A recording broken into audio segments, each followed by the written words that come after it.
Try to play, but you're never gonna beat me. Look the other way, what I'm doing ain't easy. Bloody hands stained from the people who deceive me. Muddy hands break through the chains, go free me. Looking for change, looking for pain. Pulling a mob, pushing a train. I'll never stop, stick to a lane. Pick up the pieces and go rearrange.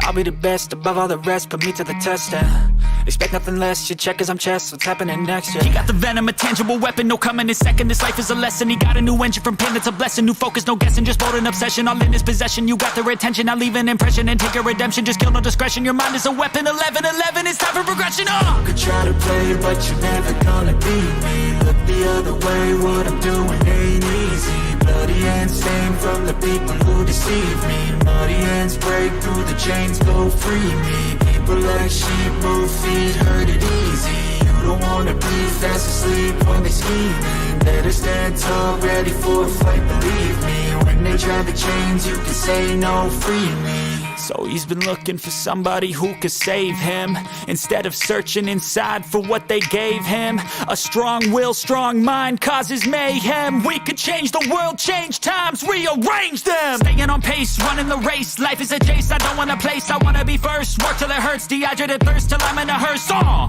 High ambitions and the right mind can take you so far. It's like you lived a few lifetimes. Take off, I'ma break off from the weak minds. They can stay soft, you can change lives, you create thoughts. Never waste time, you got one shot, you got one life. Better pop off, what do you like? Make a dream job, no 9-5, no mean boss. Just my life and free thoughts. You could try to play, but you're never gonna beat me. Look the other way, what I'm doing ain't easy. Bloody hands stained from the people who deceive me. Muddy hands break through the chains, go free me. People like sheep move feet, hurt it easy.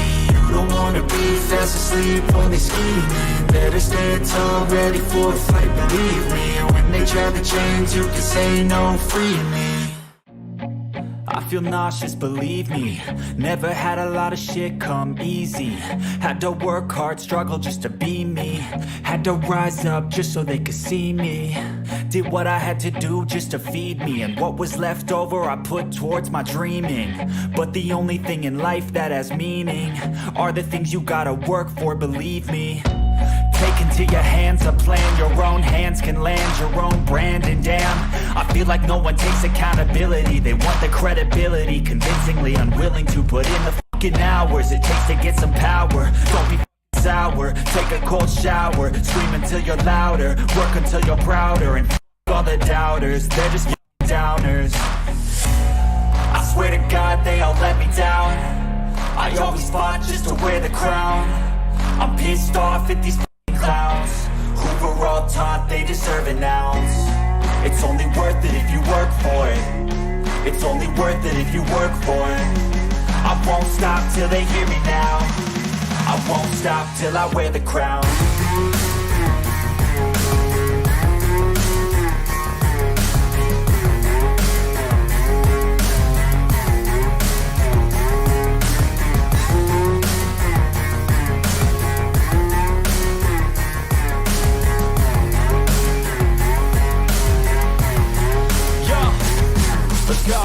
I'm just telling you to fight for your dreams, but it's not what it seems. Man, it's hard to be seen when everybody wants to be king. Yeah, they all wanna ring, yeah, we all wanna be free.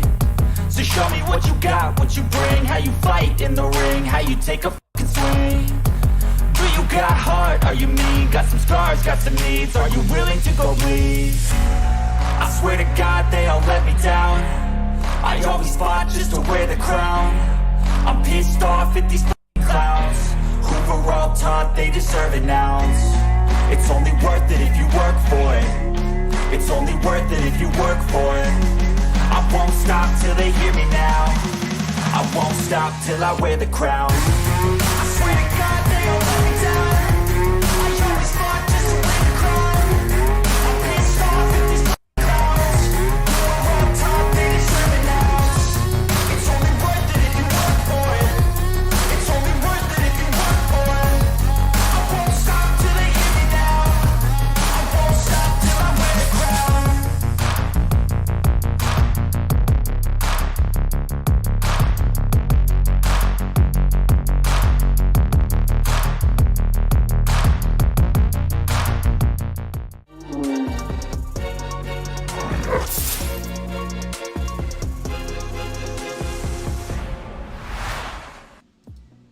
Hey guys, what is going on? So it sounds like pizza for everybody in the live chat today, courtesy of Just a Miner. He owns a pizzeria and he cooks his pizzas from the heat of ASIC Bitcoin miners.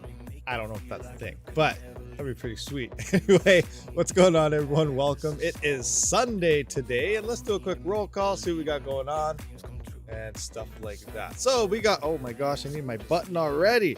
We got Rud Putts, Fudweiser. Let that echo carry out through a little bit there.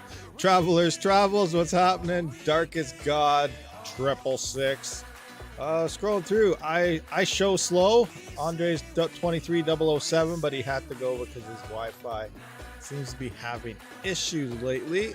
Michael Flores, what's going on? Hugo Down, what's happening?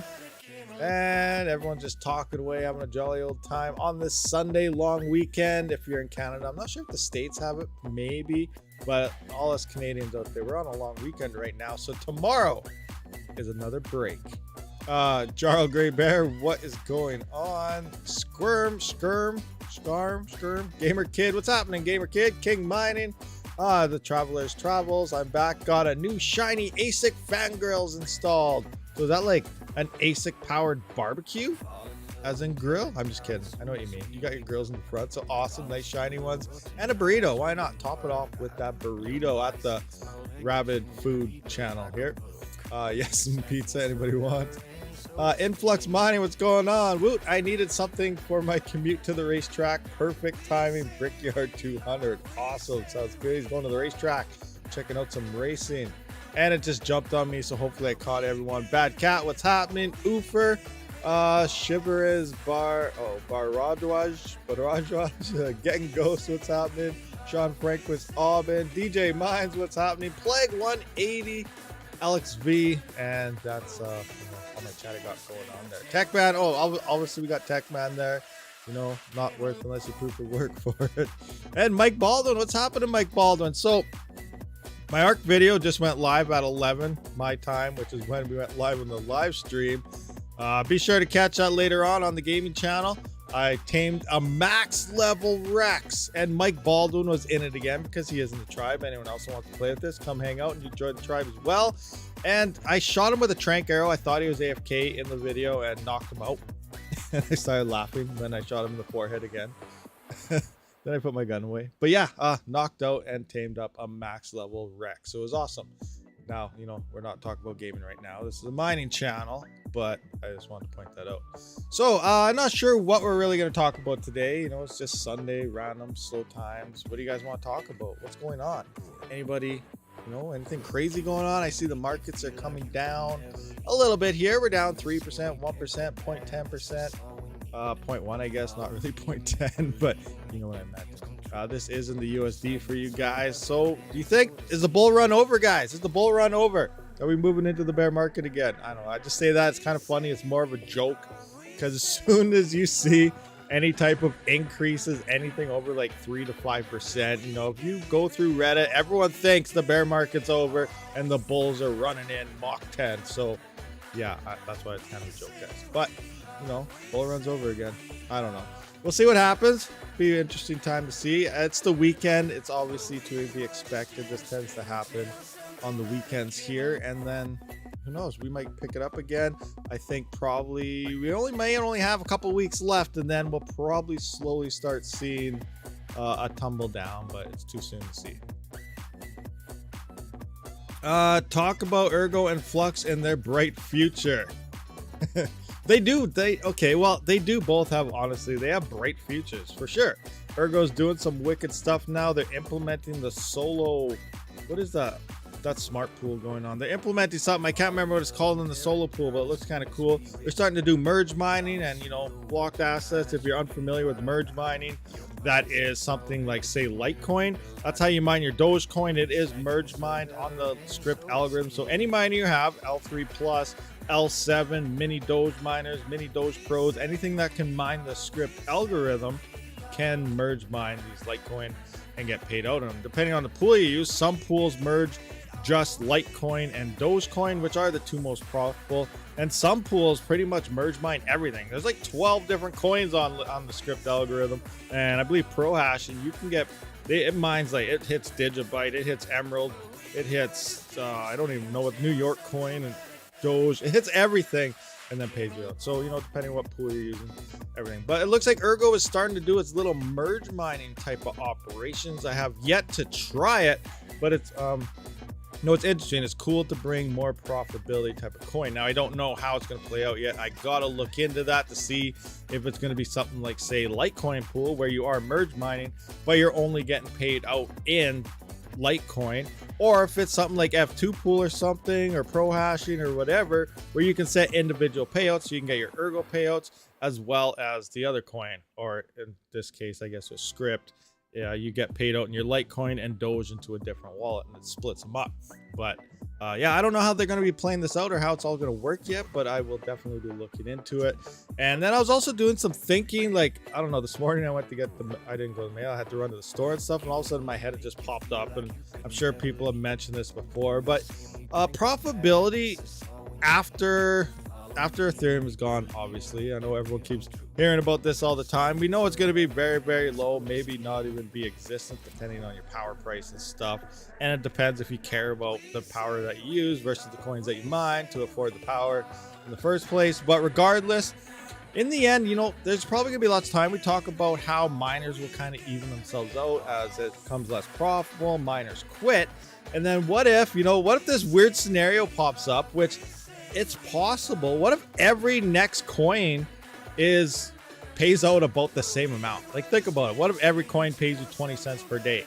So it doesn't matter if you're mining Raven coin, doesn't matter if you're mining Ergo, Flux. In theory, if everything totally balances itself out, every coin will technically pay you out the same amount or fairly close to it. Now, it does come down to some other things. Obviously, price pumps up and down, so payouts and the value of the coin that you get go up and down. People move hash rate because of that. And then you also got, like, say, Ergo versus Raven coin versus Neoxa versus Rio and stuff like that. So obviously there's more efficient algorithms out there, so some of those will probably absorb a little more, which are, you know, getting paid 19 cents per day at cheaper power costs because it's more efficient. Then 20 or 21 cents a day might be a better option for you. And I'm just throwing these 20-cent numbers out there as an example, but this is a way we could kind of see it too, where all the coins may be very close in profitability because all the miners are going to have to spread their hash rate out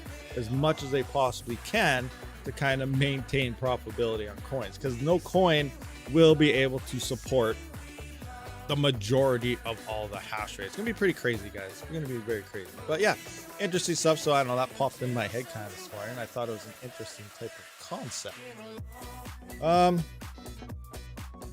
Get Ghost won't. ETC has already won this cycle. No, that is true. I really think ETC is gonna explode with all the incoming. Like, I just did the video a few days back, and that was only based on the 10 million coming in from, what was it, F2 pool or AMP pool or something like that. But they're not the only ones. There's a lot, all the big ASIC people, obviously, and the big people that are friends with the farms like Luxor, and all these people are kind of in the background, big companies, and they're pretty much going all in on Ethereum Classic. So, you know, that's going to probably, you know, it could bring a lot of value. It could also bring a lot of selling potential for profit. So it goes either way. One, yeah, a lot of value can come to it. A lot of money can come to it. Also, an easy swap over, say, for people that do build on Ethereum could easily switch over to Ethereum Classic to build on that, or vice versa, or maybe they'll build on both. You know, it's pretty much the same code. They could have Uniswap on ETH still and have a Uniswap in ETC for all we know. We don't know how things could play out. Maybe someone will build on both. No idea. But yeah, ETC, obviously, it's the farthest ahead. It's a longer coin. It's been around for longer than everyone else. It's had you know, it has the next largest market cap. It's paying the miners the most. That's what it comes down to, is how much a coin and its chain is paying the miners. And it is paying the miners a lot more than any other coin out there currently. So that's one way to look at it. Another thing is, yes, it's going to be heavy ASIC. It's going to take quite a bit of time for GPUs to remain, or to be able to go online on that. Now, we recently seen eSilicon there. I did drop that too, that they released the firmware. Thank you to Fully Electric, if he's out there, for confirming that it actually works and everything for that. But they dropped that too. But remember, the A10s, the A10 Pro Pluses, the A2000s are pretty close to the same efficiency. So it's nothing, not a big deal that the A10s and A10 Pros can mine this. There's a lot of them out there because they came around 2020, which is when we saw a spike in Ethereum hash rate. But this is also when the 3000 series GPUs dropped as well. So playing those two in the part to see, depending, you know, if you think it's heavy ASIC, heavy GPU, you know, regardless. But they came around, they've been around for a while. They got a lot of sales and whatnot. So the thing is, these now have the ability to move to Ethereum Classic. So there's a lot of ASICs out there that can do it, and they can't really go anywhere else. There are other ETH coins that may be okay. Like as everyone's fighting for ETC in terms of ASICs, or GPUs are fighting for, you know, Flux or Ergo or Raven Coin, something like that. There are other ETH coins that fly under the radar that no one even talks about. So maybe one of those coins could potentially be more profitable than anything you see on What to Mine and stuff. So, you know, it's definitely going to be a rodeo out there, swapping around constantly. I don't plan on, like, I think as soon as the merge happens, as soon as I know, okay, I'm gonna have my rigs on and it says, okay, F died or something like that. Obviously, I'm gonna shut it off. I'm not gonna move my full farm to another coin to try it out. I'm gonna probably shut everything off on my GPUs.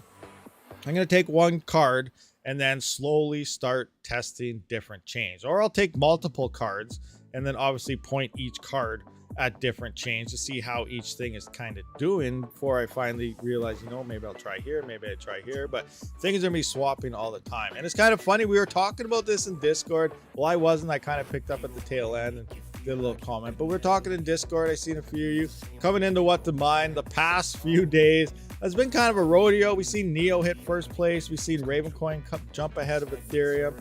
We've seen an ETC in the top for a while, but it was really funny because we were watching this and hash rate was kind of bouncing all over the place. But if you don't realize how all this works, most of these pools are PPL and S. People, if you're swapping around trying to find, you know, them profits, obviously we know Ethereum is going to end up back in the top spot again, and here it is.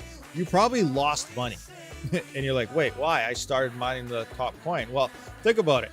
Most of these, in order to actually remain, you know, profitable when you're swapping like this, you're gonna have to swap to PPS pools.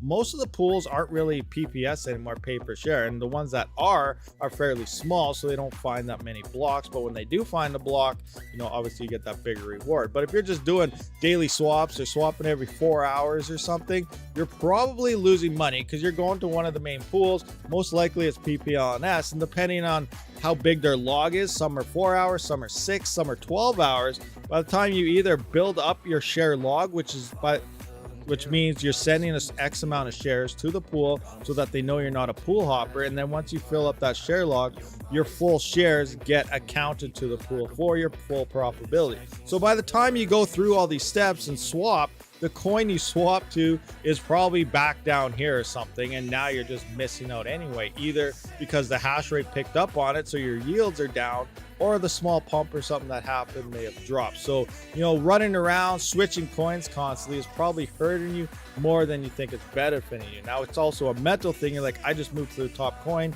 yes, I'm gonna be making more money, but you really got to realize what's going on. So you're probably losing and not even realizing it, thinking you were gaining. But again, like most of you guys, also, you probably just stayed on it. That's what I did. I just stayed on it, and look, it's still back over here. Nothing to go about. But yeah, just to kind of clarify how that whole operation works. If you really plan on moving, especially a PPL and S coin, pick the coin you plan on staying with and then just mine it. And it's not always about the next go-to. Like, I know for an example right now, we're like, oh, ETC, it's probably gonna pump quite a bit, so I'm gonna start mining it because the yields are gonna go down once ETH is gone. That is true, very, very true. Obviously, the yields are going to go down on everything once all the hash rate starts coming in from Ethereum. But that doesn't mean mine it now because you're getting more coins. You will get more coins if you still mine Ethereum right now. And if you really think Raven's gonna be the next go-to, or Ethereum Classic, or Beam, or Flux, or Aeon, or Ergo, or whatever, mine the top most profitable coin and just swap your coins into that coin. You will get more coins than mining that coin directly, so you remain more profitable for the future. So that's another way to look at things. It's always better to mine the most profitable thing, and then you can just swap those coins into something else. Now, depending how close they are, you could lose because of the exchange fees and stuff like that. So you also got to keep that in mind. There's a whole bunch of things going on in the background when you do these things, but usually you just mine the top coin and swap it to something else. At least right now. After Ethereum, that's totally going to change because we don't know what's going to happen. Coins and yields and everything are going to be jumping all over the place. It's going to be crazy. It's going to be fun though. Anybody agree? Is it going to be a lot of fun? I think we're going to have a lot of fun. It's going to be frustrating for lots, but at the same time, it's going to be back to having fun. It's no longer, I'm going to buy a GPU, I'm going to point it at Ethereum, I'm going to make money. That's how it's been for the past how many years. That's going to be changing. Same thing, like I know 2080 Ti's, they're great on Flux, but not too hot on other stuff. We got 6600 XTs, they're great on Ethereum, Ethereum Classic. ETC you can kind of eliminate because, like I said, ASICs are rolling in. And then we have, they seem okay on Raven coins, so that's another thing. But it's very limited on the majority of the coins. So if you really are looking for GPUs and stuff, I would look for GPUs, which most likely are the 3000 series NVIDIA and the A2000. So A2000s, maybe 3070s, 3060 Ti's. I would stay away from 3080s, 3090s. They just use too much power. It doesn't matter what you're mining. They're the two least efficient cards for the NVIDIA series.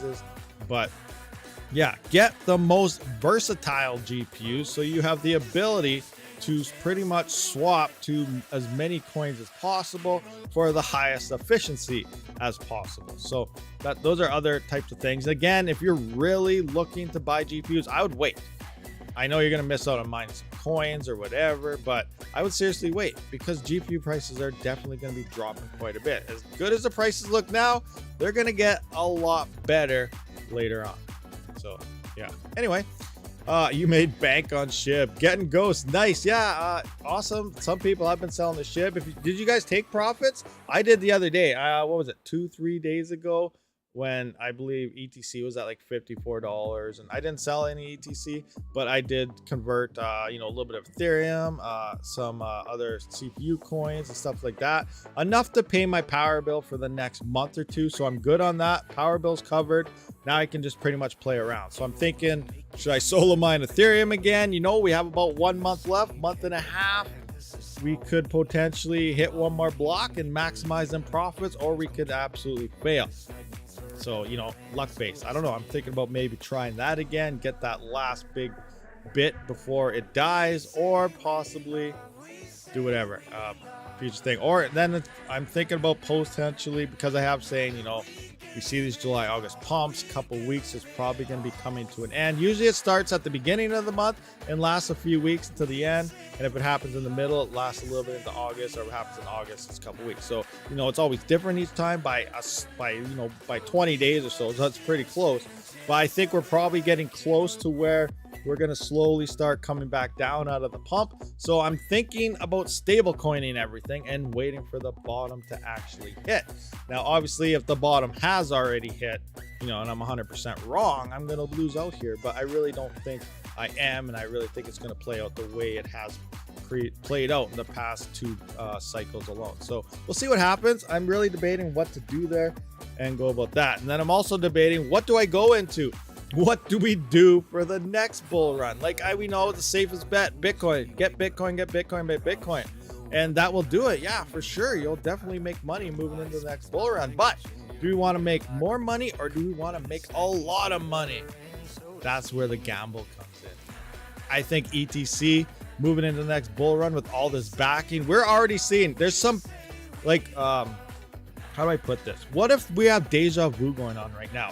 I know it's got attack before, it's doing this, but all those attack vectors that happen on ETC and then they split to F now with Vitalik and all them, you know, and their confirmations are high right now. If they get the security from these ASIC miners and if it picks up in price and able to support even more GPU miners, then, you know, they can reduce all those confirmations. They'll be back to fast transactions everywhere, not just exchanges and stuff. And, you know, it'll be back to normal, and that brings more value to it. Also, remember, we used to look back, say, you know, 6 years ago, 7 years ago, remember, some of you guys might not have, because, you know, every cycle gets bigger and more people get mining, but 6 Ethereum a month, 5 Ethereum a month mining with small rigs and stuff. I remember, you know, 360 mega hash was mining a little over 1.2 to 2 Ethereum per month there a few years back. It was crazy. It was absolutely crazy. We're currently doing that with Ethereum Classic now. And ETH was in the spotlight. It'd get big. Gamers were mad. People were buying GPUs. Gamer websites were talking about Ethereum. You know, the spotlight was on Ethereum, so that's why it was getting all this publicity.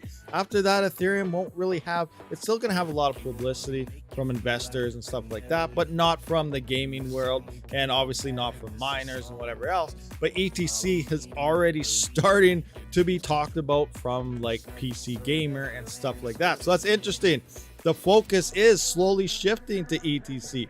Are we seeing an early massive increase in eyeballs looking at a different chain like Ethereum Classic? I know as miners, a lot are talking about Ergo and Flux and stuff, but I really think ETC might be a huge game changer moving into the future. And right now, we're probably looking at early potential Ethereum. Again, I don't know, but the way things are shaping up, we're almost looking at early Ethereum right now through ETC. But it all comes down to adoption, people building on it, and all this has to happen as well. But eyeballs are starting to point to it, and all these massive farms bringing in all this money, pointing out the exposure, doing these interviews.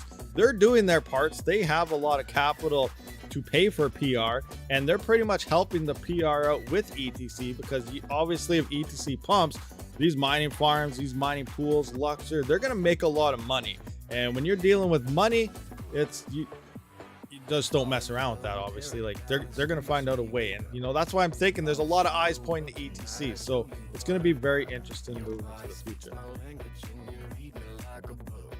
If ETC full ASIC price going up, I mind a lot of ETC, hodl them, and then if price goes up, boom, Rud millionaire. Yeah, hey, Rud's smiling right now probably. Again, I don't know how this is going to work, but it just seems, I just have a feeling inside that ETC is looking like early Ethereum, especially with how all this, you know, the pumping's going on with it. We're still in a bear market, so we're not seeing much. We won't know anything until the next bull run. That's where we're going to see, you know, the price discovery and everything from the Raven coin halving that took place. Litecoin's going to be halving soon. There's a whole bunch of halvings coming up, and already has. Ergo has its reduction going on. 3 Ergo every 3 months will be coming off the block reward. So the next bull run is when we'll see when all of this, all these implementations, all these things that have been happening during these bear markets move into the next bull run. And that's kind of interesting because all these things usually happen in the bear market. Obviously, the bear market is currently still a lot longer than our bull runs, but that bull run cycle is slowly increasing larger each time. So it'll be interesting to see, but we will see the effects of all of this in around the end of 2024, sometime 2025 when this happens. So it's going to be a fun time. It's going to be a crazy roller coaster ride till we get there, but the next 3 years are going to be absolutely insane, I think. But it's going to be a lot of fun. Neo has too many coins out there to hit a buck. Oh, that's 1.2. Like, look at this. Is this single? Yeah, a single 3070 is mining 12,000 coins. That's some things we kind of got to realize here, especially, you know, if a coin is paying out that much coins, it's going to be hard for it to hit a massive amount, to hit certain amounts based on market cap stuff. Again, it's crypto. We have no idea. We are going to see probably some nice gains coming across Neo and stuff for sure. But if we're expecting like $1, $2 and stuff, I really don't think that is going to happen. But we never know. We never know. 1,200, not 12K. Took 6 hours. How many did you use in terms of ETH hash to hit a block? For me, when I hit that last block, it was about 2.1 gigahash, I believe. and I hit that at 6% luck.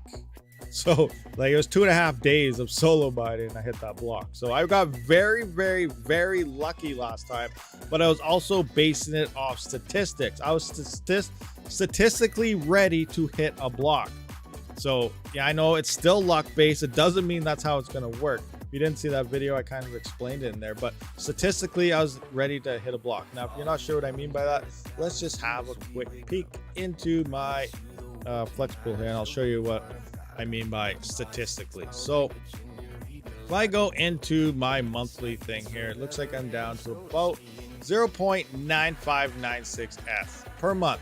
So slightly under 1 ETH, and a block reward is 1.97. So in theory, a couple days over 2 months is when I would mine a block on a pool. So in theory, at 100% luck, that's how long it would take for me to hit a solo block. Obviously, if you hit it before 100%, you're lucky. If you hit it after 100%, which is the time it would take you to mine on a pool, statistic wise, then you are not so lucky. So I was coming up to statistically at the hash rate I had time to hit that block. So I went to solo mining, and as soon as I did that, 2.5 days later, I did hit that block. So statistically, that's what I did it like this. Now, if I was to do this again, like, have I hit a block here? Okay, I did not hit a block here yet again, so that's a good thing. A very good thing, because now my statistic, if I would have hit a block, I would have to reset all that. And literally, I'd be screwed by the time ETH is the plant. It's not a complete plant. It's still a soft date, but by the time it's set to go through, I wouldn't make it if I hit a block on Flexpool. So if I see this change, you know, it wouldn't be a good idea.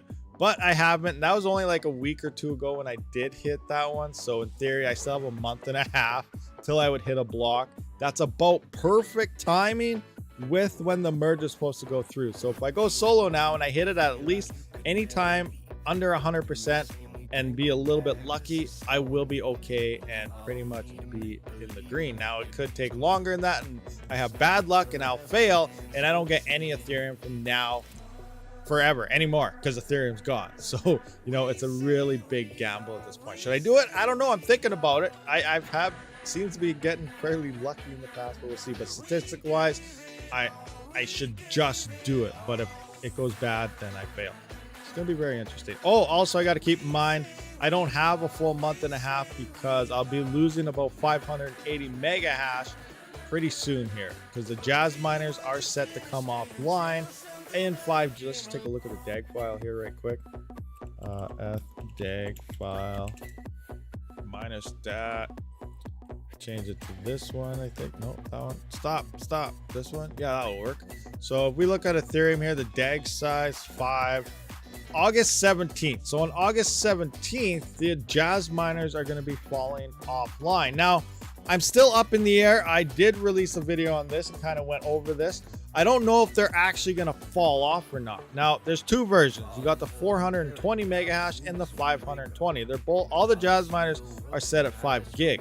But it does sound like the 420 mega hash versions are losing hash rate already. So I don't know if these have a 5.2 gigabytes, for example, the one I have, the 520, and the working is 5 gigabytes, which means it might just lose. I might be down to like 550 mega hash every epoch, and then the 520 down to 500 and so on. So I may be able to make it to the end of Ethereum on my Jazz miner, because this is how we saw it happen with the LOL miner and the what's it called, and the 4 gigabyte DAG with all those Polaris cards and stuff. Now LOL miner implemented zombie mode on this, but you didn't need it. You could still mine for a while depending on the miner and go, but then zombie mode opened up the hash rate again and you're able to mine it a lot longer at higher hash rate. So we may be able to keep going after this point with some of the Jazz miners, and some of them may be falling off. I don't know yet until this actually happens if we're just going to be losing some hash rate or if we're actually going to fall off completely. It just won't be able to load the DAG file, and then obviously all of these are going to be moved to ETC, which will be another interesting experiment to see how much the Ethereum classic hash rate starts increasing around this time, to see how many Jazz miners may potentially even be online Ethereum currently. So that's going to be a lot of coolness, and anything else that's around 5 gigabytes obviously will fall off of the Ethereum network around this time as wall, but it may be extended at just smaller hash rates. Remember, these things are extremely efficient, guys.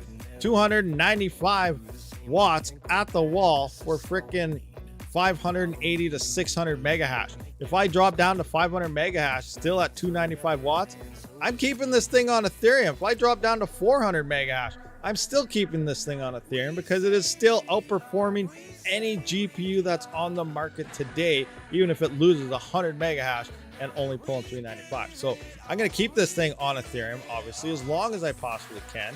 And if it falls off, and I'll just move to ETC. But, you know, until this actually happens, that's when we'll see the results of how it actually works. Your 4 gigabyte 1650 Super can't mine Raven anymore on Windows. Yes, you had to use Linux. That's right. Also, can't mine Raven. What's the Raven DAG size at right now? Let's check that out. Raven. Your 4 gigabyte can't mine Raven. It's 3.4 DAG. That's interesting. Huh. Very, very interesting. So yeah, it should be able to, even in Windows. Now, when it did go over the DAG size, I believe you did have to maximize your hash rate, you did have to use Linux for that, at least for the GPUs on Ethereum. But Raven, your 4 gigabyte card should be running this no problem still. But is it worth it? I don't really know. Let me take a look at this. How are the 4 gigabyte cards doing? Where's the 570s? They hash the same, but here's the 570s, 4 gigabyte. Calculate. And looks like Neo is first in 37. How's ETCs at 31 cents? That's actually not too bad. But yeah, half of my at 10 cents per kilowatt hour, half your profitability is going to your power on these things. These are very inefficient cars. I don't even know what. I'm gonna go to 16.7, which is actually my power price here. And yeah, that mine have been turned off for a long time. You can see why. Well, 10 cents. I wouldn't mind a coin at this. I don't think. I don't know, especially Kapow. Then it increases. I'll probably be paying 19 cents per kilowatt hour. But 1 cent on here and ETC. Yeah, it's 10 cents. But still, yeah, not doing it. We're hitting the negatives here. So yeah, I have my 4 gigabyte cards all turned off, and that is why. But yeah, you should be able to mine this. What other coins do you want to look at? Let's take. When does this hit? 6 gigabytes actually. 2027 Raven coin hits 6 gigabytes.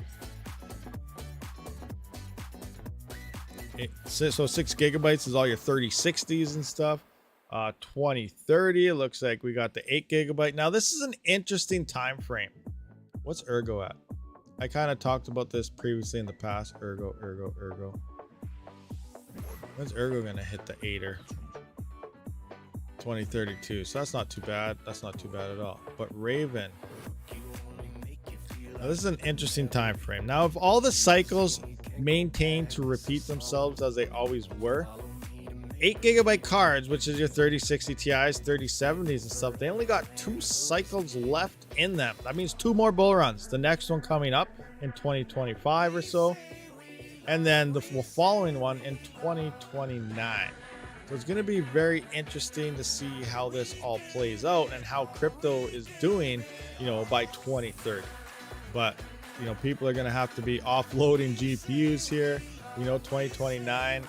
That would be a good time. If the bull run, that gives a couple times for these cycles to pick up. Obviously, things are going up. So 2029 would probably be, in that bull run, a good time to offload all your 8 gigabyte GPUs. Obviously, people are going to be like, oh, the 8 gigabytes coming up, yada, yada, yada.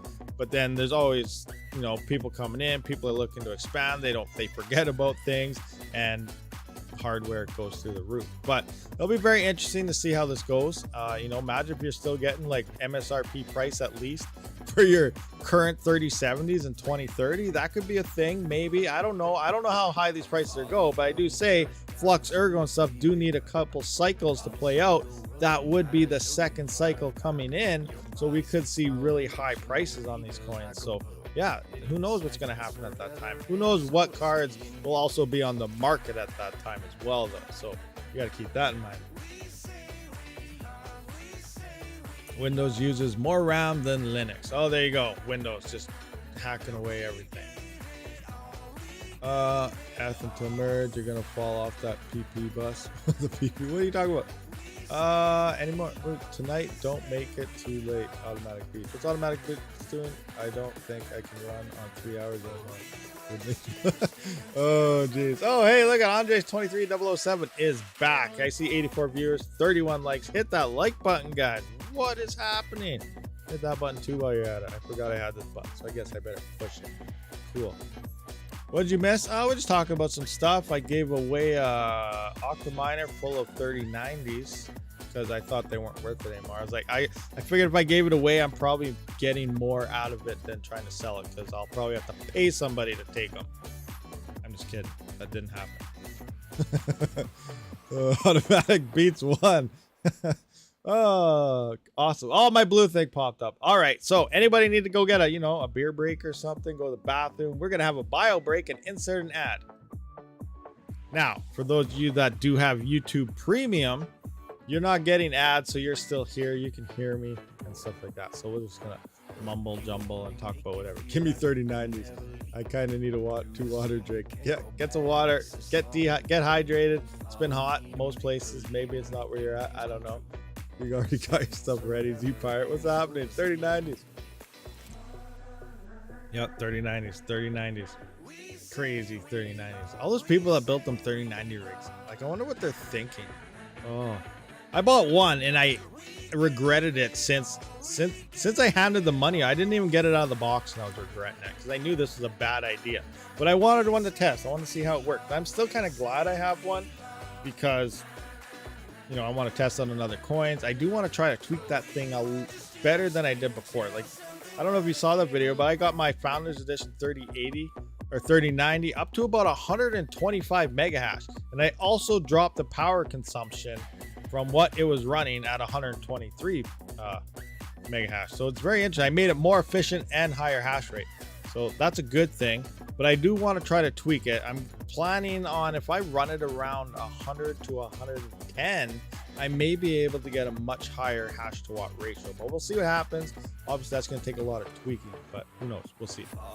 3090 is still good for resale to PC. It's a great card. Yeah, I'm also thinking I'll probably slap it into my workstation gaming PC because depending on the program you're using and what you're doing for rendering stuff, what I use for my video editing, it actually utilizes the GPU to render videos when it comes to effects and certain things, and the CPU is used to render out transitions and everything. So it uses your full system to render out videos. Example, like 1440 video, I can usually render out a 15-minute video in 50 minutes. It's like watching it in real time. A 1080 video, it's like fast forwarding it on ×8 speed. I can do a 15-minute video in like 3 minutes rendering and 1080p. So I like the program I'm using. It utilizes your CPU as well as your GPU depending what you're using. So I think throwing that 3090 in there would benefit me as well on that on top of gaming. So we'll see. I'm looking into the 4000 series. I know they're probably not good for mining, but it might be decent for my gaming PC as well. So maybe a 4080 or something when that comes out. I do have a gaming channel. If some of you are unaware, link in the description. So I play games. So, next gen might be okay for me. Just one, not 20, just one.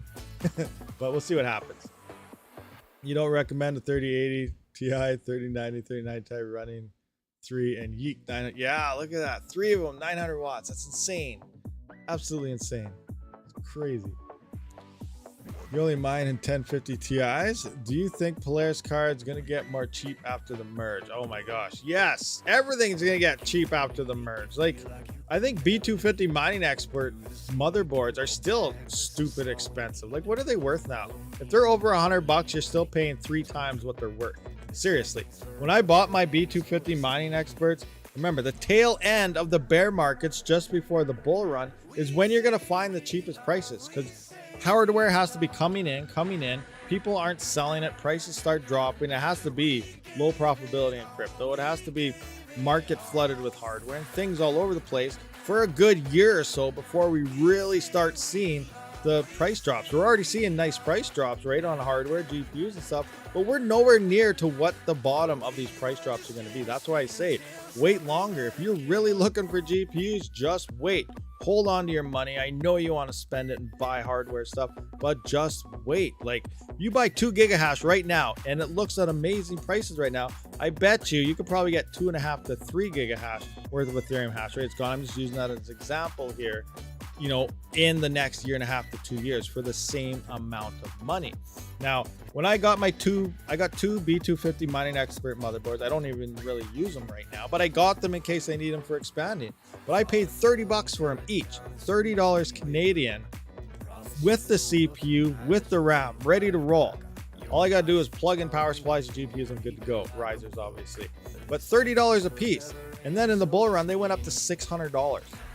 Like, what? That's what I mean. $30. We're gonna be finding mining motherboards for $20 to $40 again.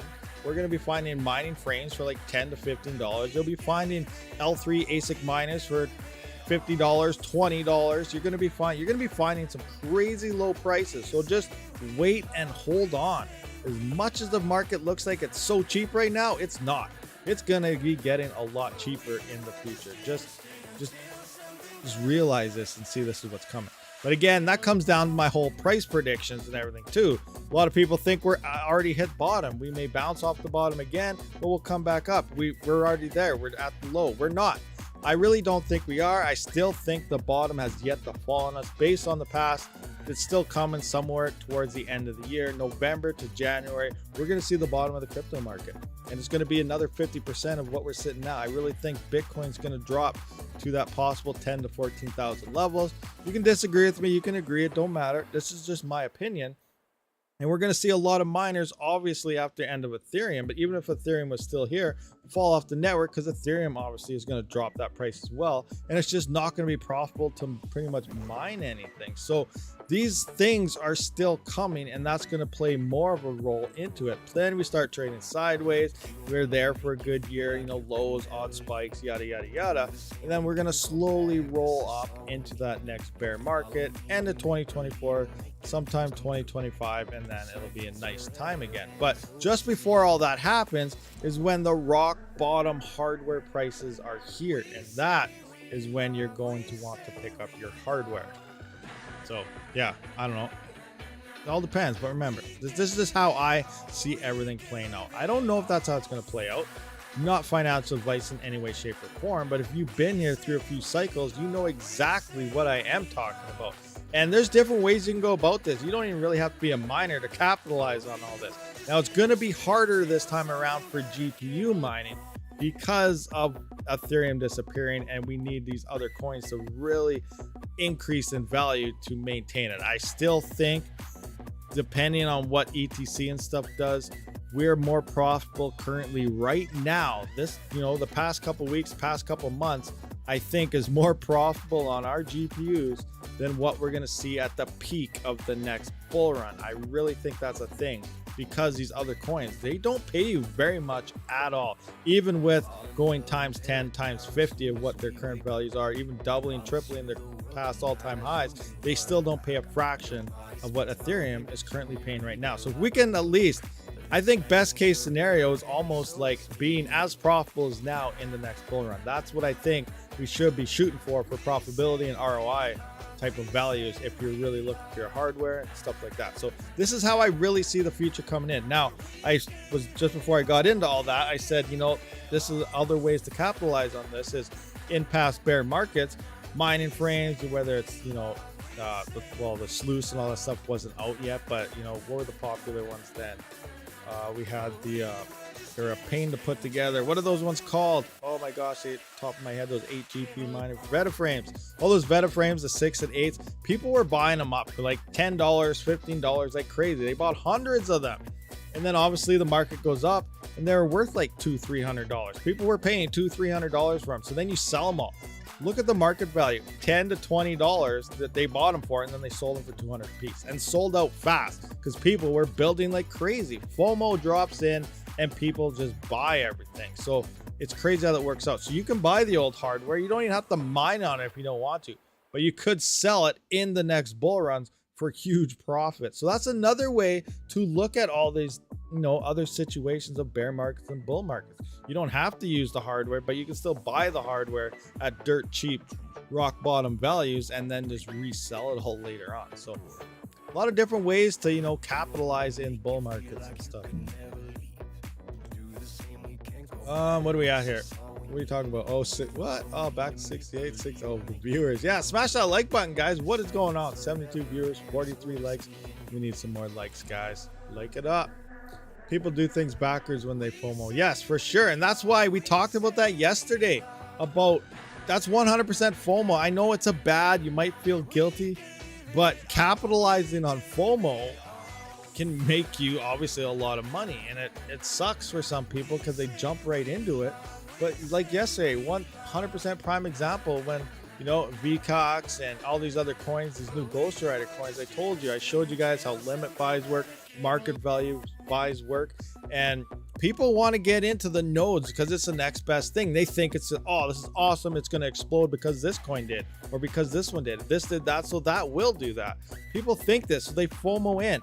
So that's when you mine a lot of these low coins and you sell it at, fairly high prices. And when people market buy, aka FOMOing into something, they buy up all your coins at crazy high prices. So you can there's a whole bunch of ways people make this. Now, don't think, and obviously Wall Street guys, they know all about this when it comes to shorting, but if you have a lot of money, you can do all this. But these are all strategies that people use. And I don't know, you just got to realize what goes on and just do it. So I'm trying to show you guys things you can do, things what not to do, things to look out for, and stuff like that. So be very cautious, guys. Be very, very cautious. But there's tons of ways to make different ways of money.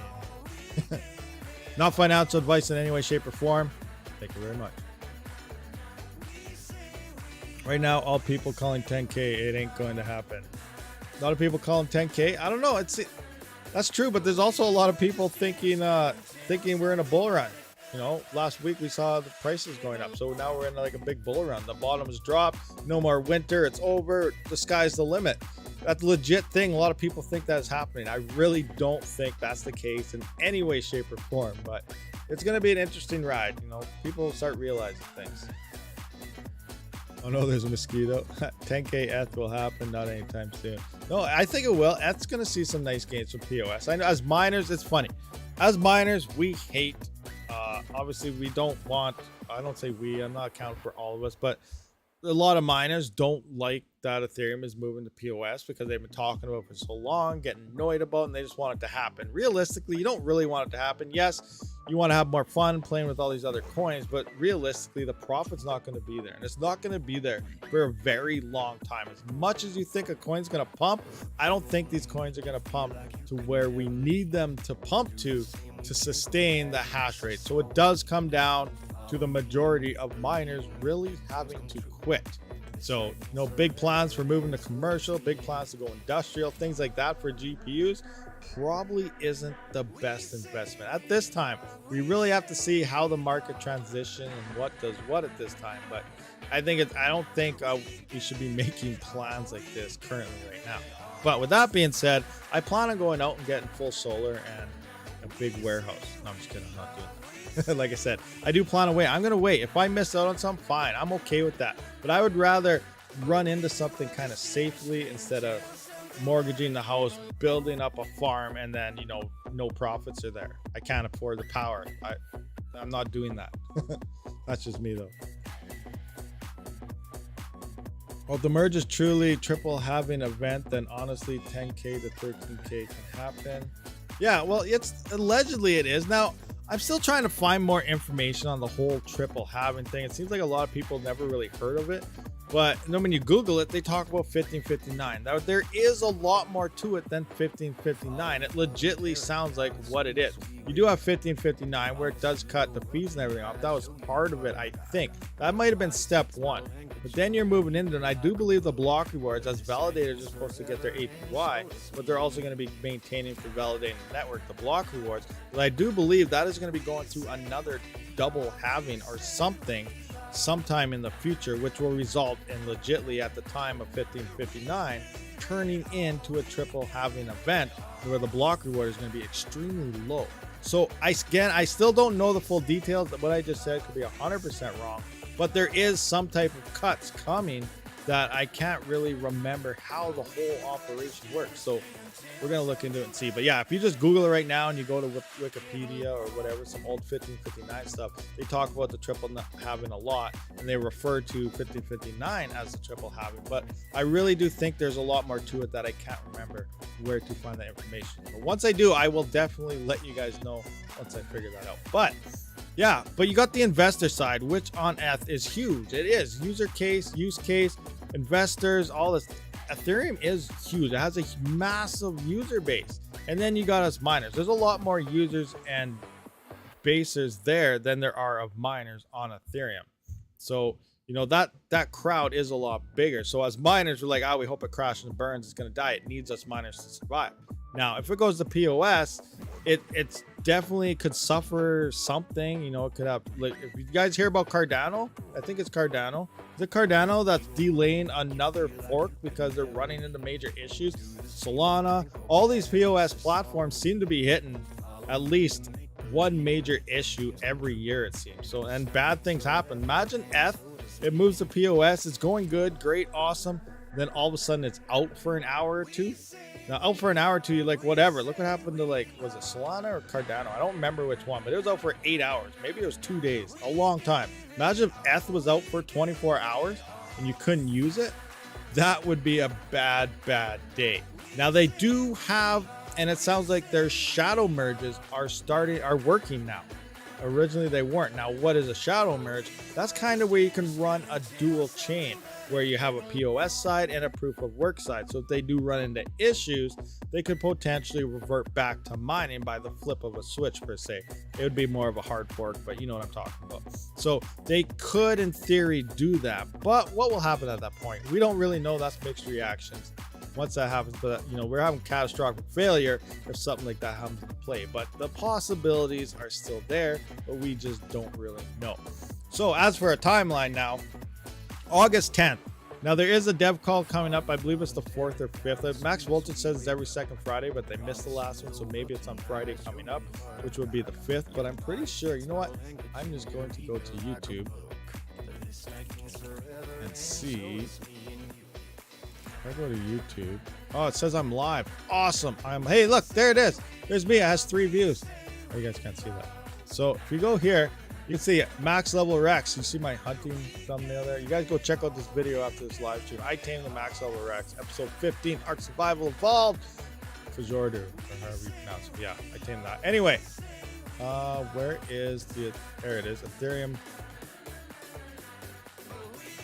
Why isn't it here? I see it scheduled here. I thought it said on the 4th. All right, I can't find it, but I thought it said on the 4th. But if it's every Friday, then it's going to be on the 5th, I believe, based on. Yeah, Friday is the 5th. So the 4th or 5th is coming up, and this is probably a fairly big deal. The next few weeks is really where we want to pay attention to Ethereum and this all-core dev meeting that is coming up, because they're probably going to announce the date when they actually think the TTD will happen. Now, in the last one that they had a few weeks back, they did say they're expecting that to go online, I think tomorrow, August 1st, August 2nd, or maybe they're putting it online on Friday here, but it's coming online. Or like, it's already online. It's their largest testnet, but it's starting to do its mining thing. You know, they're throwing all the hash rate, and they're working up to their TTD level where they want to merge. And I believe that is supposed to start. Basically, they thought it was around the 12th, but realistic time frame, depending if the hash rate maintains, I think they're guessing around the 10th. So August 10th to 12th is when we are expecting the TTD to actually hit on that third and final largest testnet that they're testing. And this is where I think this dev call coming up, they're going to be confirming all these things, so we have a better idea exactly when all this is going to play out. But it's happening on the 10th or 12th. So that's, to me, in the last dev call, I was like, wow, that's actually pretty early. I wasn't expecting it to happen to maybe the middle towards the end of August for that final testnet, but they're start of August, they're throwing that third testnet on. And if this is a success, they've gone through every step that they told everyone they were going to do. The next step after that third testnet is legit merge on mainnet. end of Ethereum and proof of work as we know it today. So if this is a success, now what's so different about this third testnet? You guys asked this question before in the past. This third testnet between the other two, like why wouldn't it pass and stuff? So this third testnet, I believe, is one of their largest. It is their largest and one of their oldest testnets that they got. It's got all the data on it. It's supposed to represent mainnet as close as they possibly can because it's so big and everything, and all these transactions going through it, way more than the other two that did pass fairly easy.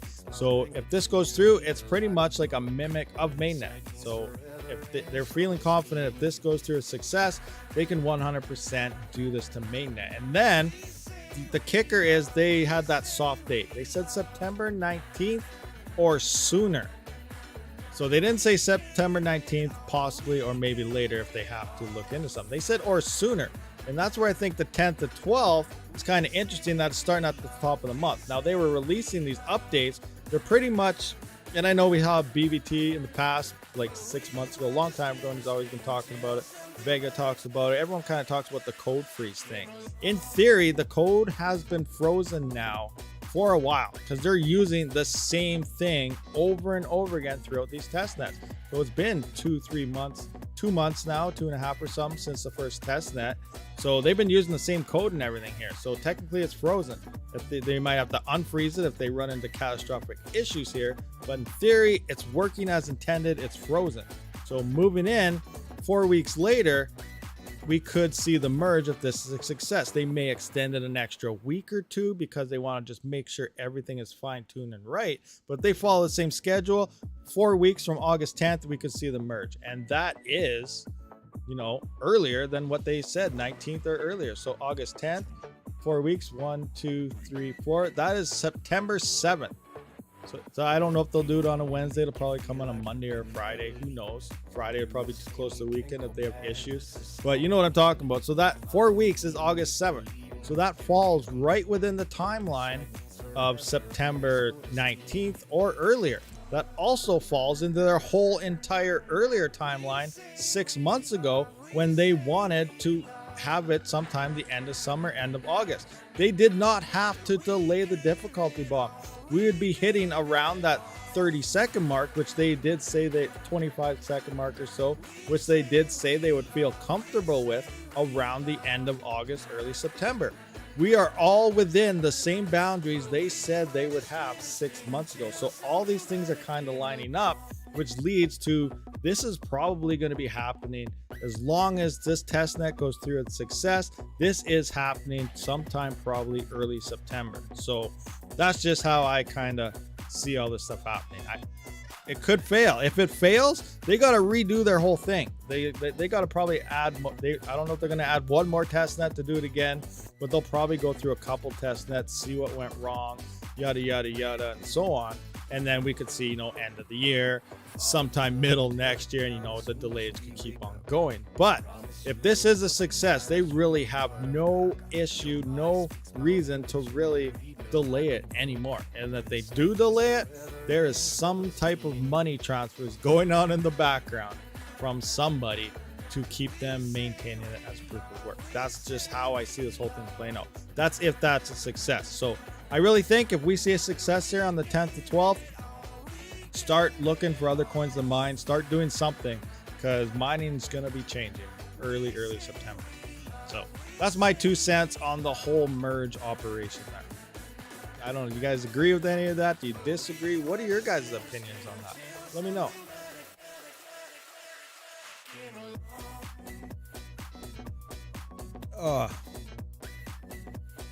So anyway, there's that little rant out of the way. My battery's at 69%. Nice. No merge this year, bro. Relax and mine on. All right, so we have no merge this year. Sounds good. I believe Hawk believes the same thing. He says it's not happening this year. It'll be sometime early next year. He has a bet going on for $100 or $1,000. I can't remember how much it was, but he has a bet going on. So we'll see what happens. I really do think I just went through my whole spiel, so you guys know what I think.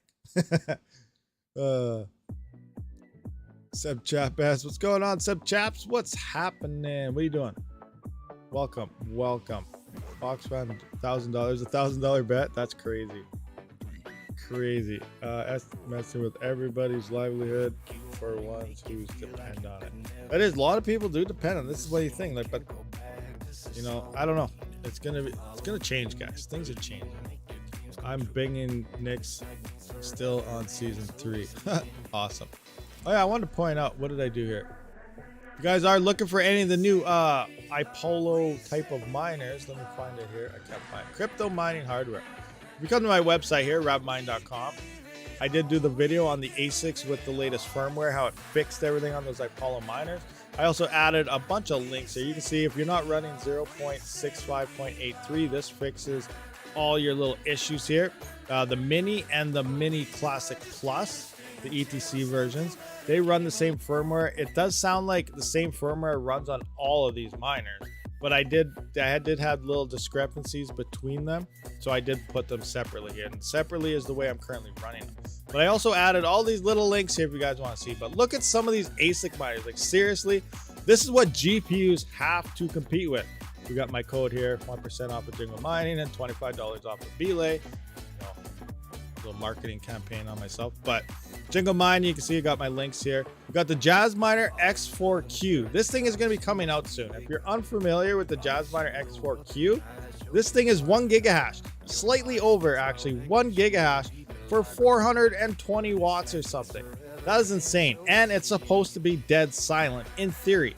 In theory, I'm trying to get my hands on one so I can actually see if this is legit. As we know, is the X41U here, which is the 520 or 580 mega hash at about 395. It is screaming loud. It's not high in decibel range, but the high pitched scream can get annoying. But this is only supposed to be like 40 decibels, which is what you see on your KD Box Pros and stuff here. So extremely quiet and massive hash rate. Now, to top that off, I remember I was talking about the 810 Pros and stuff earlier. They do what, like 500 mega hash at 1300 watts, or 720 mega hash at 1300, and like 1000 watts at what is it, 500 mega hash something. So they're older ASICs. They're a couple years old now. They came out in 2020, and you know, they're not legit, but they're able to move to ETC now. But look at some of these.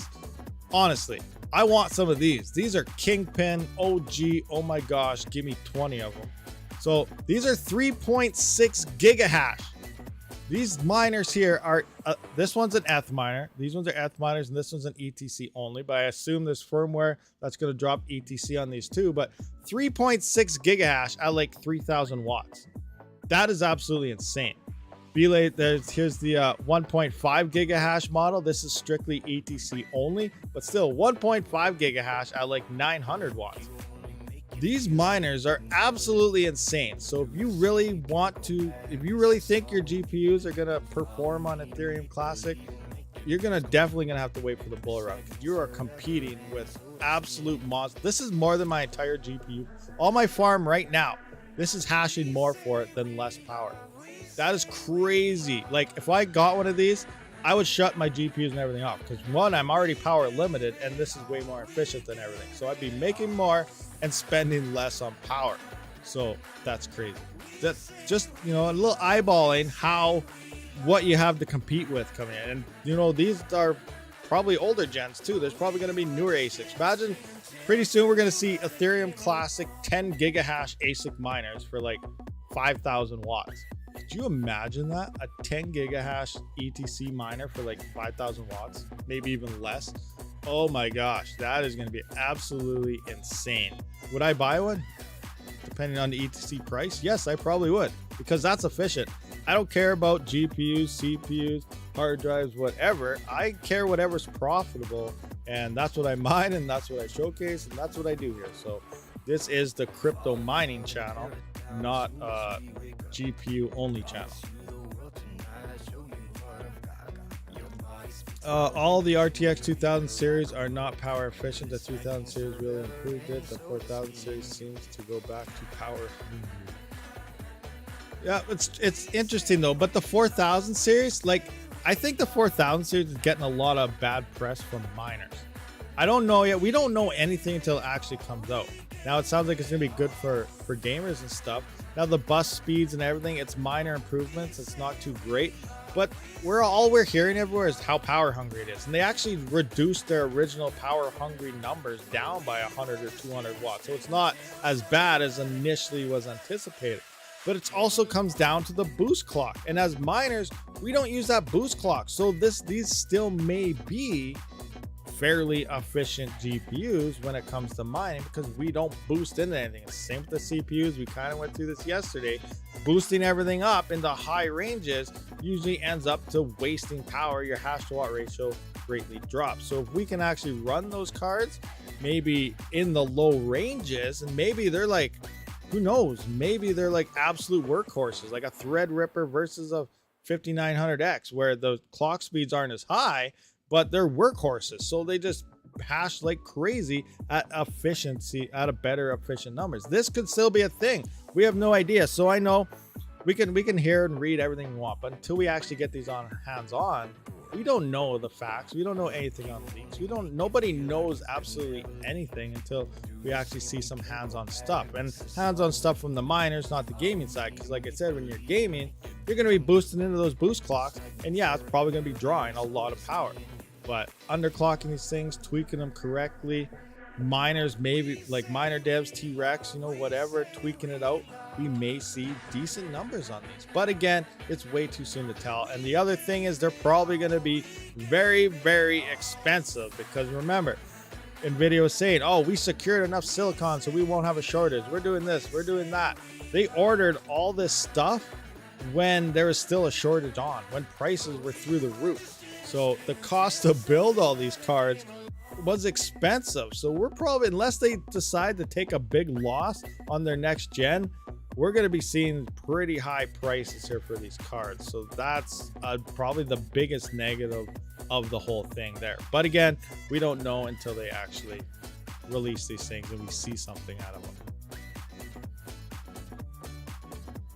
them. Panda bought enough 2080 Ti's for a mining rig to mine Flux. Panda buys everything and 100 of them. He owns the world.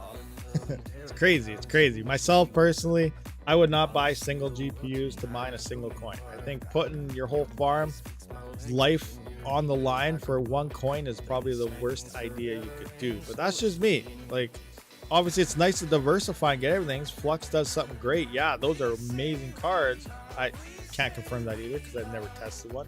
But allegedly, those are great cards for Flux. So Flux does great. Awesome. Those are cards I have for it. But I really think until we know what's going on and how things are looking, versatility is what's going to win the battle. Now, versatility with the efficiency is what's going to win the battle. So yeah, that's how I'm looking at everything right now. I'm just sitting back, testing things out, going to look at things and see what actually happens. 2080 Ti's are generally all-around beasts. Nice. So they're beastly mode on everything. Yeah, I've never had one, so it would be fun.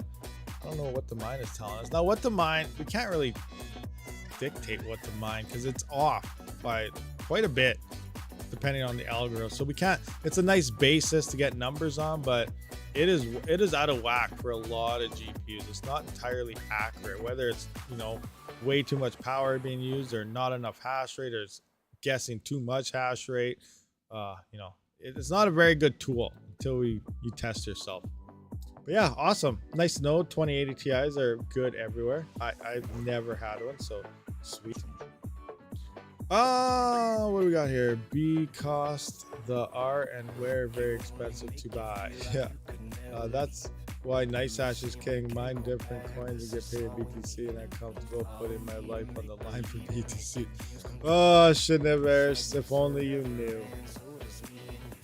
No, that's good. No, that is a way. I know a lot of people are going to move to Nice Hash, and people are, and it's going to pay out in BTC, and BTC is the nice standard to hold the safety coin for sure, 100%. But it's not a profit switcher. It comes down to whatever the buyer wants you to mine for him and whatever pool he wants you to mine it on. And you just get paid out in BTC. You're just renting it out to whoever wants to buy it. And things are going to look bad depending how much hash rate moves to Nice Hash. But we're just going to wait and see how that plays out. Some of you guys know where I'm going with that. What coin to mine on Nice Hash? I hate Nice Hash. They don't do Silver PC. You don't mine it per se. You can shut off certain miners and algorithms that you don't want to mine on, but NiceHash, you don't pick what you're mining. You don't. The buyer decides what you're mining. So NiceHash, mining rig rentals, other platforms, they're all hash rental websites. So you download their software, you do benchmarking, whatever, depending what version you're using. If you're using NiceHash Quick Miner, I believe they're only mining Ethereum currently. They're obviously going to change that probably to ETC once Ethereum is gone. But if you get the normal NiceHash miner, you download their software, it benchmarks your GPU and all the different algorithms and chooses whatever miner program it wants to use. And then the buyer comes in. So say you have your rig on there. I come on the NiceHash as the buyer. I say I want X amount of hash rate based on how much NiceHash currently has available on X coin for X amount of time. I pay my Bitcoin, and that Bitcoin, obviously NiceHash takes their cut, and then they give it to you. Now you got to think there's a middleman in there. So obviously they're taking more from you then so that they can make their money, and they're obviously taking a lot more from the buyer because the buyer is literally paying you plus NiceHash, so it gets expensive to mine or to rent hash rate. But then he decides what pool you go on and what you mine. So you don't pick what you mine, the buyer picks what your rigs are going to mine. And this does lead to a lot of potential attacks on networks, and if coins start getting attacked too much, that could lead to possible confirmation increase. We just saw that with Neoxa. They're up to 720 confirmations to an exchange now. That is 12 hours. If Neo pumps, you send your coins over there because you want to sell quick. It's going to take 12 hours to get there. That pump will be gone at that point. You just lost your pump. So now you got to transfer your coins back because you don't want them sitting on an exchange. Because now what if something happens to exchange? You lose everything. So that's bad.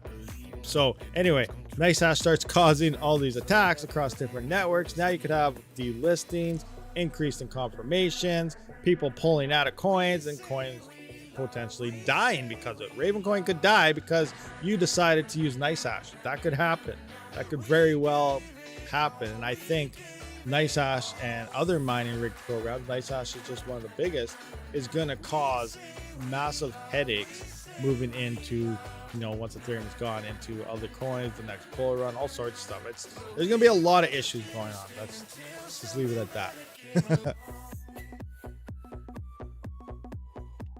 Neoxa was killed by NiceHash. Well, it looks like it's pumping up again. It's trying to come back. They got their Minecraft thing. Maybe they can pull out of it. I don't know. But yeah, NiceHash destroys coins. And earlier in the live stream, that's what we talked about, ETC potentially being able, once it gets its security back up and stuff again, when Ethereum's gone, it could probably drop its confirmations and stuff. And that way we can, it'll be back to faster transactions, which will bring more investors as well. And what happened to ETC? NiceHash happened. NiceHash almost destroyed Ethereum Classic back then. So yeah, it got attacked like 5-6 times. I was involved in one of those attacks. I was like mining on my 2060 KO, mining away, mining Ravencoin, was swapping around. I went to Dagger Hashimoto. I was usually making around $1.20 a day. It doubled up to like $3.60 on a single 2060. And I was like, oh my gosh, what is going on here? And yeah, a couple days later, found out Ethereum Classic got attacked. I believe Panda made a video a few days after that as well. He was involved in probably the same attack. So you may think you're making bank, at the same time you may be destroying the crypto ecosystem by slowly these coins getting hurt by it. So I 100% urge everyone to just not use NiceHash. I do not like the name NiceHash at all, honestly. But yeah, that's me. Okay, what do we got here? With this summer heat, all my rigs turn nocturnal, not helping, but all good. Awesome. What's going on? I would mine Raven on old cards that are tired of mining all their lives. It would be their last mine. Yeah, for sure. You put a tired card on Raven. Well, Raven could even destroy a new card that's not tired. So, but that's another topic. NiceHash is better than BetterHash. NiceHash, none of them are good. That's just me. Mine the coin directly. Do decentralization, do all this stuff. Directly mine the coins you want. Don't use any of these platforms. That's my opinion. But no, you can mine any way you want. It's nice and easy for a lot of people to get up and running. It's good for entry level. It's good to help people out to learn how to mine for sure. Don't get me wrong there. But once you actually, decide, I'm gonna mine crypto. I want to be a miner, and you know how to do it, and you got started with these platforms. Leave them. They're good for starters, but leave them and mine your own coins. Do your own swapping. Do your own stuff. We need to make a profit switcher called best test hash and take 50% to run it. Best test hash. Make a pull Rabid hasher. RabidHashing.com. Hey, that kind of rings. RabidHashing.com. Profit switching today so you can make money tomorrow. Oh. Oh, craziness. Anyway, yeah, that has a little ring to it, Yeah, Rabid hashing. Make profit today, so you maximizing your profits today, so you can drive Lambos tomorrow. I don't know. Think of something. It's a work in progress. Best est hash brought to you by the Rabid hasher. Yeah, I don't know how that would work. It'd be interesting. Very interesting. I don't know how to compile stuff. I really thought about compiling XMRig into like putting it at, instead of having a 1% fee, drop to like 0.5, 0.2 or something, then call it like XMRig Rabid. See if iOS implements it or not. I don't know. We'll see. All right. Any news on XHV? XHV, that's Haven, right? No. What the heck? Why does this always come up and I mess up? I'm pretty sure that's Haven. That's Haven. Haven. HavenProtocol.org. Haven. Is it XHV? Come on. Yeah, XHV. Yeah. I like Haven. I really do like Haven. It's nice, efficient. You can mine it on your GPUs, I think. I've never tried it. I've always used my CPUs on it. But it's pretty much like a stable version. It's not a stable coin because the price kind of goes up and down. So I don't know too much on it, but obviously I think it runs around XMR and Monero, stuff like that. Pad your cash using Rabid hash. Pad your cash using Rabid hash. That's awesome. Next coin will be RabidTorium. I'm thinking. I don't know what I want to do. I do want to make a coin. I don't know what to make it from. Now you can make a token where it's on a chain, but I don't think that'd be as fun. I don't want to like fork Raptorium. I don't even know how to fork, but I gotta look into it. But I don't want to fork Raptorium because then it has, the smart nodes and everything. I don't want to deal with the whole smart node ecosystem because you gotta do a whole bunch of coding. Every coin that forked Raptorium so far has had major issues with their smart nodes and trying to get them online, and they had half nodes running offline still getting paid, and it's just a disaster until they finally tweak the mode or whatever. So I don't want to deal with any of that, but one thing I know for sure is I want to try to use an algorithm that obviously uses hardly any power. So yeah, that's all I know. As for the rest, I have no idea what's going to come out of it. XM Rabid next to Howard Stern on XM Radio. Oh, that'd be insane. That'd be crazy.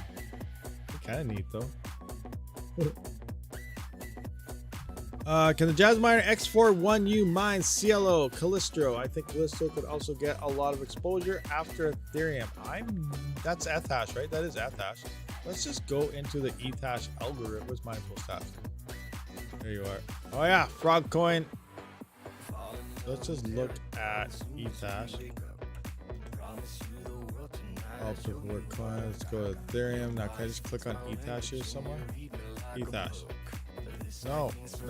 I want to look up ETH. How do I look up just ETH? ETH.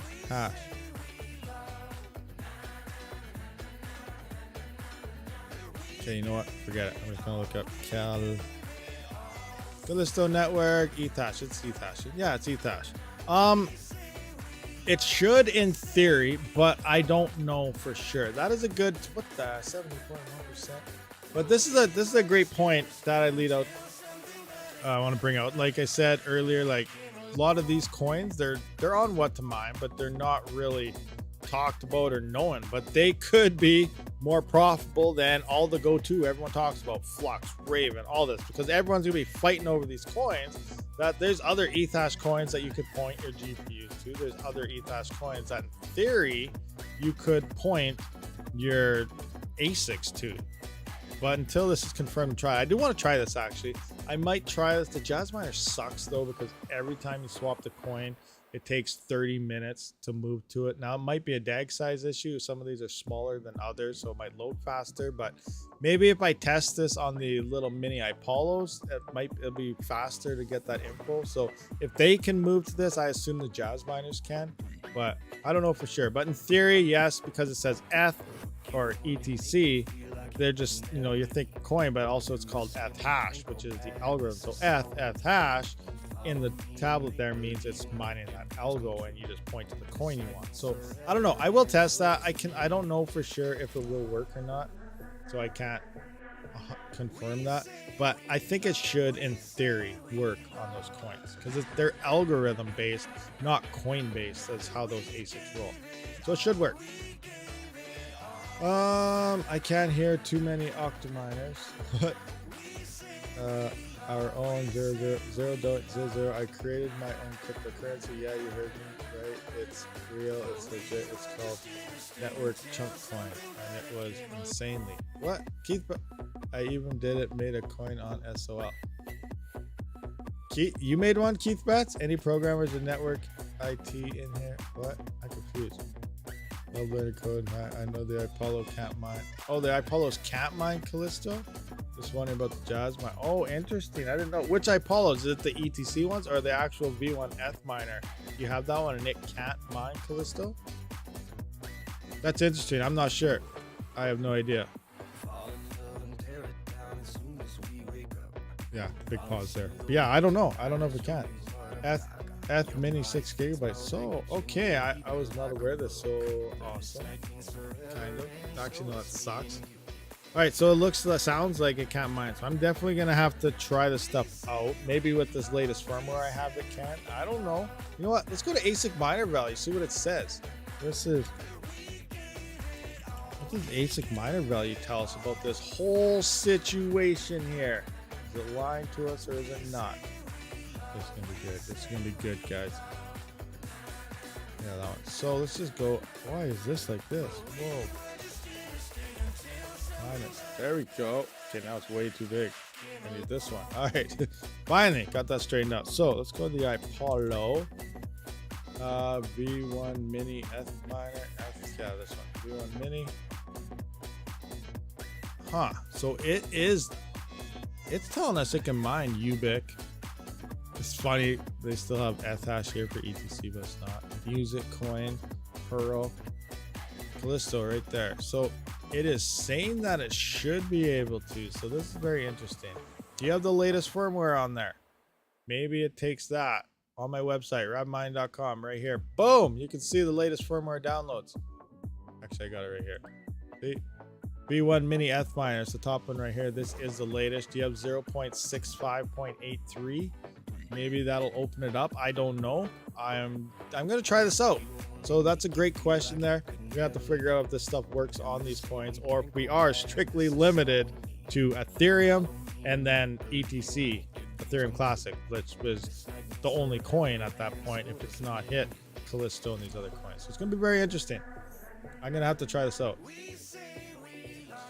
You need to create a cryptocurrency right now. Solana token is the vid by Network Chunk is what to search for on YouTube. So Network Chunk. Oh, so Network Chunk is the guy who made it how to do it. Okay, interesting. All right, I'll try to make a coin. Let's do this live. Should we make the Rabid coin right now live? Learn together and do it? I'm just kidding. That'll take too long. We'll be here all day. We're not doing that right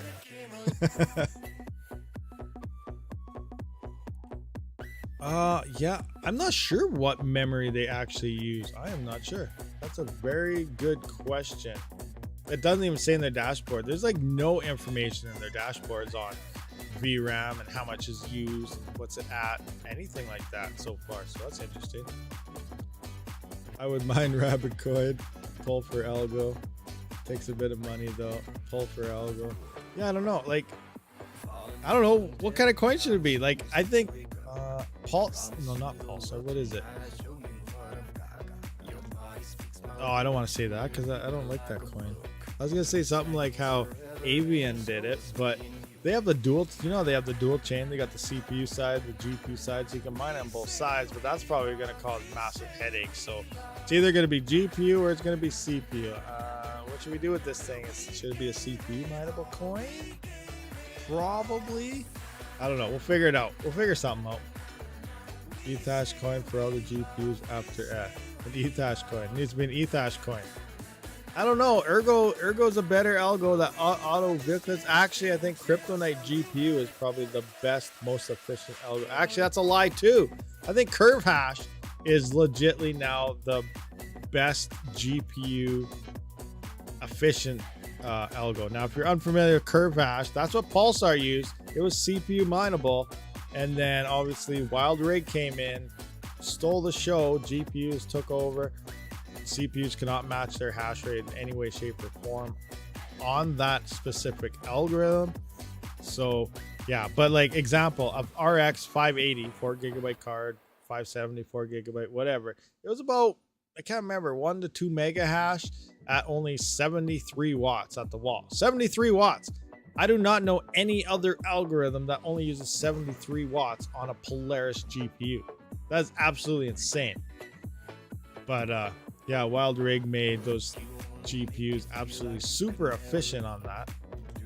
So that was awesome. But there's another thing you got to keep in mind. I know there's a big, I don't know.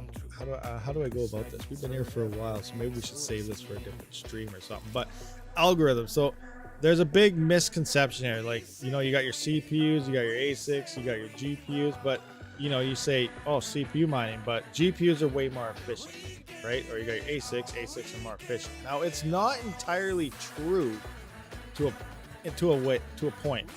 So each coin is on its algorithm. Depending the algorithm that the coin used, yes, certain things are more efficient. Take Monero, for example. It used to be GPU mineable, and that's how you used to mine it. It decided, because it wanted to be privacy and it wanted, you know, some more decentralization and stuff or something somehow, and it moved to CPUs, and then all of a sudden to swap in hard fork to RandomX, you can still mine it on a GPU, but it is not efficient. A GPU is not efficient mining the RandomX algorithm. A CPU destroys GPUs. It's based on the algorithm. Ghost Rider is kind of the same way. A GPU with Wild Rig can mine the Ghost Rider algorithm, but it doesn't do it efficiently like a CPU does. It takes more power for less hash rate for a GPU to run on that coin. So it does come down to the algorithm that a coin used. So you don't really, it's not entirely true to say, oh, GPUs are, you know, way better for mining than a CPU because they hash way more. That's not true. It depends on the algorithm that the coin is using. A lot of coins just use GPU friendly algorithms now, but there are a lot more CPU mineable coins seem to be coming out now. It seems to be gaining a lot of popularity, which is awesome because I love CPU mining. Most of us know this. And there's also some interesting talk. I don't know exactly how it's going to play out yet, so I don't want to leak anything yet, but there's some GPU mineable coins out there that are thinking about moving to CPUs. I know it's another hit that GPU guys are probably thinking, but it may happen. We don't know yet. I don't know yet. It's just kind of rumors floating around, but I don't want to say anything until, you know, something actually happens. But I just want to put that out there where that is right now. Anyway, regardless, can't say that. So the newest driver doubles for FPS performance on 5800 in Minecraft, but doesn't do anything for mining. Speaking of drivers, that's another thing I should point out here for anybody new. This question came out in my Discord a few days ago, I think it was, maybe the week ago now, I don't even know. But someone had wanted to know, like, what T-Rex version do I need to unlock LHR on my GPUs? And the answer is, you know, as of the last 5 or 6 updates, pretty much all you have to do is use the latest in like HiveOS or something, and it's LHR unlocked. But I don't know the latest driver version that Linux currently has, so you might be safe there by all the latest stuff. but at least in Windows, do not update to the latest NVIDIA drivers, because I don't know what driver they're at now. There may be even another new one, but as of whenever they released the last new one, that it brought LHR back. So 0 T-Rex miners will work to unlock LHR because the NVIDIA driver itself brought it back. So you cannot use the latest NVIDIA drivers on LHR GPUs because you will be back to being LHR'd again. So you have to use older drivers. Now there's about 4 or 5 drivers before that does work, but you can't use the absolute latest. As far as I know, I don't know what the absolute latest is right now though. So I just want to point that out there. If you do have the latest, T-Rex or something, and you have a card in Windows and you're trying to figure out how come my LHR isn't working or something, it should all work with the latest miners. You probably have to downgrade your driver, because if you got the latest driver for gaming or something like that, which is why I've came to my attention right now with that 580, that player's card there, that the latest drivers bring LHR back. So yeah, thought I'd point that out.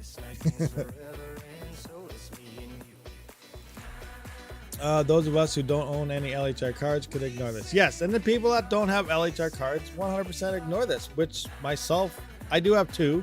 They're 3060s. They're in my OCTOMINER, but I do have a 3080 EVGA FTW3 Ultra in my workstation. It's non-LHR. I got all my GPUs non-LHR at MSRP by standing in line, ordering online, waiting, and so on through that. So I have very limited LHR cards. Majority of all my cards, my 3060 Ti's, my 3070s, obviously the 3090, all of them are. A2000s, everything is non-LHR. I have 2 LHR GPUs, and those are 2 3060s. Actually, that's a lie. I do have 1 3060 Ti LHR because I waited in line and I went home with that MSI garbage LHR, which still is an absolute horrible GPU. It will not bust over 52 mega hash or so. So I'm thinking, I still haven't tried a BIOS flash on it, but with end of Ethereum and everything, I'm just going to leave it, forget about it. Doesn't bother me. It can stay as is. I almost threw that thing in the garbage. Remember, we were talking about it. We should run it over with a tank or something. That would be an awesome video. And then other you guys thought, make a gaming PC out of it and give it to somebody that needs a computer. That was, a better idea, but I still think it'd be fun to run it over with a tank. But yeah, we talked about it in the past. You know which GPU I'm talking about. Yes, but you have this. No, I have 0 6000 series cards. I really wish I did. I would love to test the 6600 XT. I would love to test 6700 XT. Any of those 6000 series cards, I would love to, but I have never got my hands on them. I've never bought them. I don't have it. So no, I do not have a 6600 XT. You can't use older drivers on 4000 series without a new bypass. They all will be crippled. Interesting. So if you go to a new driver and then you go back to an older driver in Windows, you can't use that older driver? Is that what you're saying, TechMan? I'm not aware about this. I'm not sure. I don't have LHR GPU in here, so I don't really, it doesn't bother me. I just hit update. So I'm good, but yeah, I don't know. Dual mining ZIL and ETH and got some. Nice. Now I believe the next new thing will probably be dual mining ETC and ZIL. Once ETH is gone. You mine Ergo, Neta plus ZIL on Nanominer is great for efficiency mining, like on laptop that heats up to small fans. Awesome.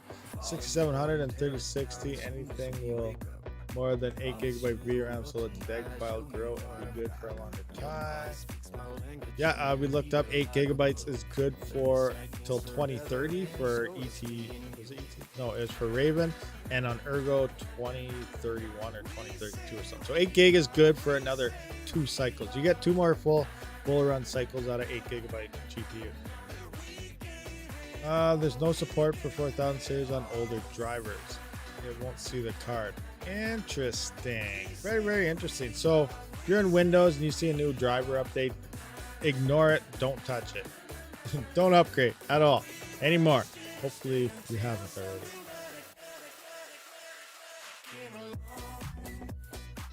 All right, I don't know. Is there any last minute question, guys? We've been here for quite some time, so I guess we're gonna wrap this thing up.